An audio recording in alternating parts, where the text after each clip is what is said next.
Di dunia yang bergerak begitu cepat, inovasi teknologi hampir selalu menjadi sorotan utama. Setiap tahun, Apple memperkenalkan iPhone terbaru yang memukau dengan fitur-fitur canggih dan desain yang memikat. Tak heran, jutaan orang di seluruh dunia rela meninggalkan perangkat lama mereka demi menggenggam model terbaru. Namun, di balik gemerlap layar dan janji kemajuan itu, ada satu pertanyaan besar yang kerap menggelayuti pikiran banyak orang. Apakah ini semua benar-benar tentang inovasi? Ataukah ada strategi yang lebih dalam? Sebuah rencana tersembunyi untuk membuat kita terus-menerus haus akan produk baru. Ini bukan sekedar cerita tentang sebuah merek atau produk. Ini adalah cermin dari sebuah fenomena yang lebih luas, tentang bagaimana produk-produk modern sering kali dirancang bukan hanya untuk bertahan, tetapi juga untuk cepat digantikan. Mari kita telaah lebih dalam tentang konsep yang disebut sebagai planned obsolescence atau keusangan terencana ini. Bagaimana sejarahnya, serta bagaimana praktik ini menyentuh kehidupan kita sehari-hari.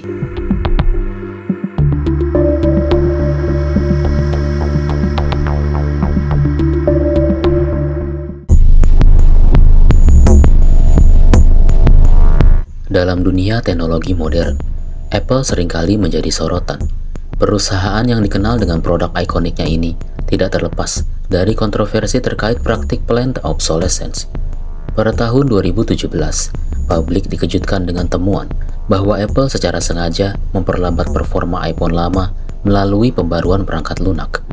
Tujuannya, menurut Apple, adalah untuk mencegah perangkat yang baterainya melemah tiba-tiba mati. Namun, banyak konsumen dan pengkritik menilai ini sebagai cara terselubung untuk mendorong pengguna mengganti perangkat mereka dengan lebih cepat. Kontroversi ini memicu serentetan gugatan hukum dan penyelidikan di berbagai negara, termasuk Amerika Serikat dan Eropa. Dampaknya sangat signifikan. Tidak hanya merusak kepercayaan pengguna, tetapi juga menarik perhatian luas akan praktik planned obsolescence yang selama ini tersembunyi di balik inovasi teknologi. Namun sebagai respons, Apple membuka program penggantian baterai dengan harga diskon untuk memperbaiki isu ini dan berusaha memulihkan citranya. Lantas, apa sebenarnya yang dimaksud dengan planned obsolescence atau keusangan terencana ini? Secara sederhana, planned obsolescence adalah sebuah strategi bisnis di mana produk-produk sengaja dirancang agar tidak bertahan lama atau cepat terasa usang. Tujuannya jelas, mempercepat siklus pembelian ulang, sehingga perusahaan dapat terus meningkatkan penjualan dan keuntungan. Strategi ini memang sangat efektif dari sisi bisnis, namun di balik itu semua, ada sisi lain yang melibatkan konsumen dan lingkungan, yang nanti akan kita jelajahi lebih dalam.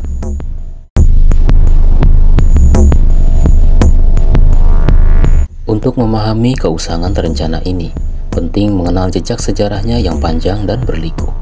Semua bermula pada awal abad ke-20, ketika revolusi industri dan produksi massal mulai mengubah wajah ekonomi dunia. Pada era itu, para produsen menyadari tantangan besar, bagaimana menjaga roda bisnis tetap berputar di tengah melimpahnya produk yang tahan lama. Salah satu momen paling bersejarah adalah pembentukan sebuah kartel rahasia pada tahun 1924 yang dikenal sebagai Phoebus Cartel. Kartel ini mengumpulkan para raksasa produsen lampu pijar dunia seperti Philips, Osram, General Electric, dan perusahaan besar lain dari berbagai negara.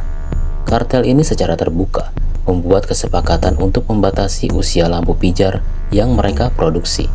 Sebelumnya, lampu-lampu tersebut bisa bertahan hingga 2.500 jam.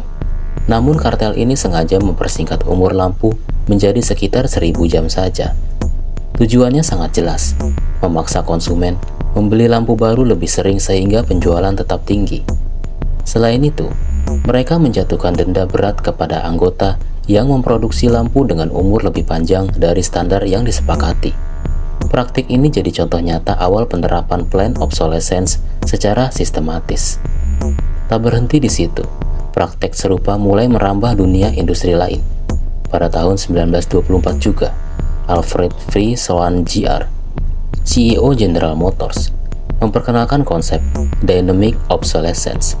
Dalam kondisi pasar otomotif Amerika yang lesu, Ia mendorong perubahan model mobil setiap tahunnya, agar konsumen merasa mobil lama mereka sudah ketinggalan zaman dan terdorong membeli mobil baru. Strategi ini kemudian menjadi standar industri yang membuat masa pakai rata-rata mobil menurun drastis, dari 5 tahun di era 1930-an menjadi sekitar 2 tahun di tahun 1950-an. Istilah planned obsolescence sendiri baru dipopulerkan secara luas pada tahun 1954 oleh Brooks Stephen, seorang desainer industri Amerika Serikat.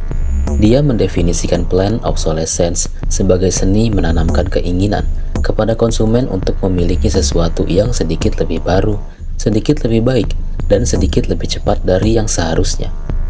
Pada akhir tahun 1950-an dan awal 1960-an, ide ini mendapat perhatian luas dari pengamat sosial dan kritikus budaya, Vance Packard, dalam bukunya The Wars Makers tahun 1960-an, mengekspos bagaimana industri menggunakan strategi ini untuk menciptakan masyarakat yang boros, tidak pernah puas, dan terus-menerus membeli.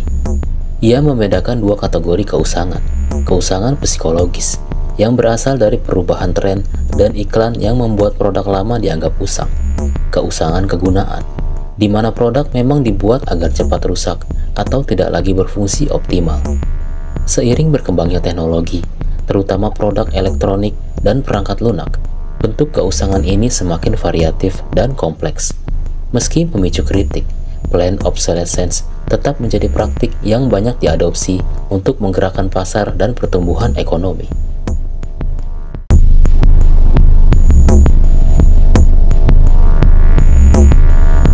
Strategi planned obsolescence memang menggerakkan roda bisnis dan mendorong ekonomi berkembang. Namun, di balik keuntungan sesaat, terdapat dampak yang jauh lebih luas dan serius, terutama bagi lingkungan dan kehidupan kita. Produk yang sengaja dibuat dengan umur terbatas atau cepat usang menyebabkan peningkatan produksi barang baru dalam frekuensi yang lebih tinggi.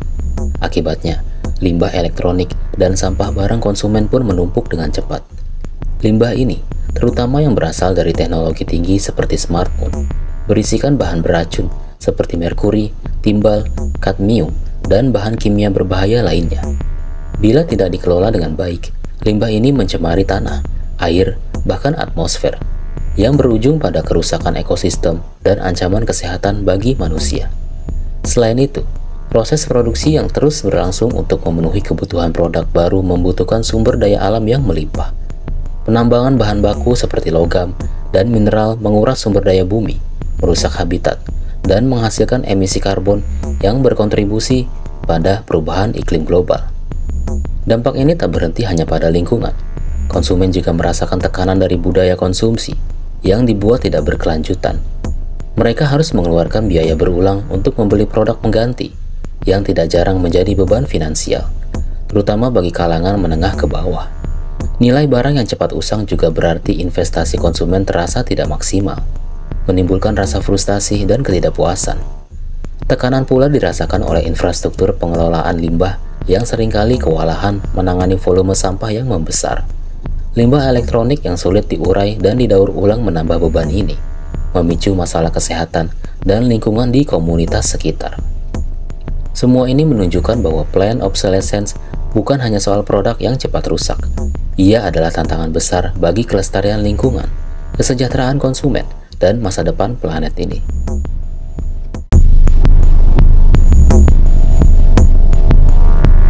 Setelah memahami sejarah dan dampaknya, sekarang kita telaah ragam bentuk planned obsolescence yang biasa dipraktikkan perusahaan dalam berbagai produk.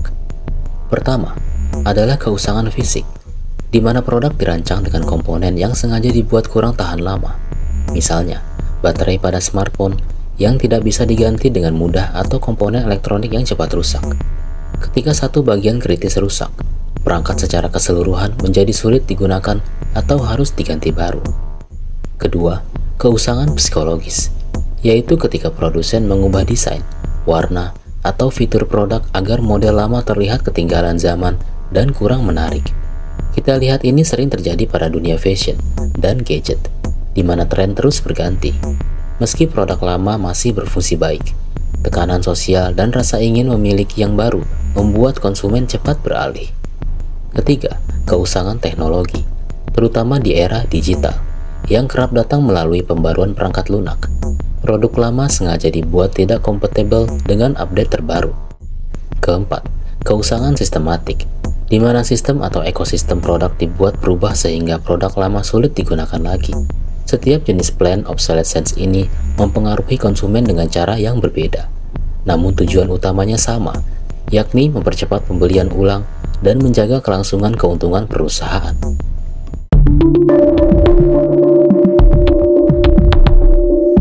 Melihat perjalanan planned obsolescence dari masa lalu hingga kini, kita menyadari bahwa strategi ini memang punya dua sisi.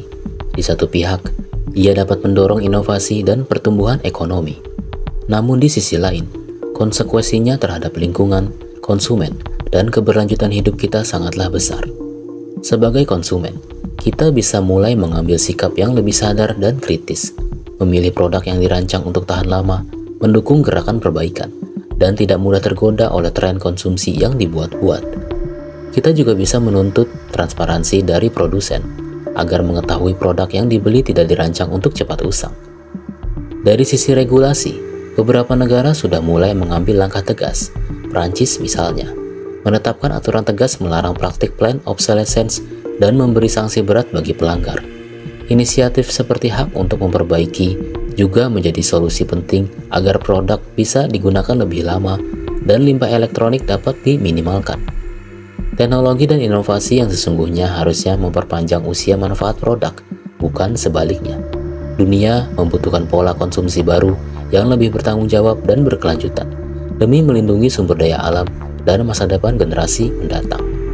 Dengan kesadaran dan kolaborasi antara konsumen, produsen, dan pemerintah, harapan untuk mengurangi praktik planned obsolescence dan menciptakan ekosistem ekonomi yang lebih adil dan lestari bukanlah hal yang mustahil.